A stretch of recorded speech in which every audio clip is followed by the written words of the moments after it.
आता ह्या जनावर बघतो, आता रवत जर बघतो बघा, रवत कंटिन्यू चालू आहे. 15 दिवस तरी आम्हाला भरपूर त्रास झाला या गायांचा. बर. लाळ आणि चारा वगैरे खाणे हा.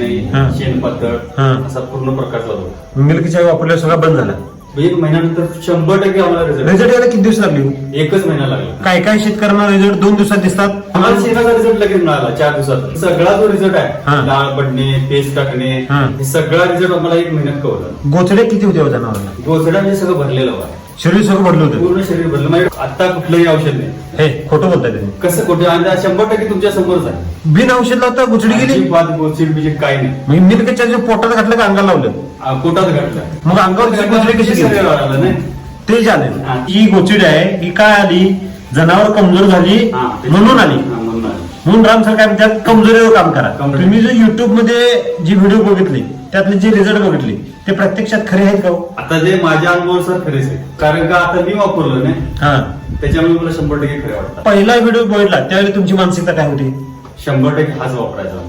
प्रोडक्ट वापरायचा. वापरायचा.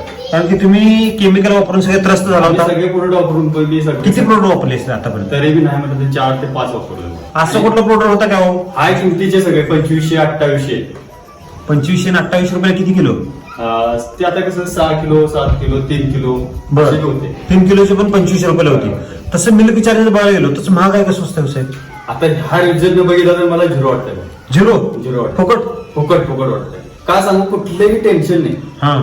मानसिकता बिघडण्याचं का, आपली जनावर ठीक तर आपण ठीक. आहे की नाही? बरोबर.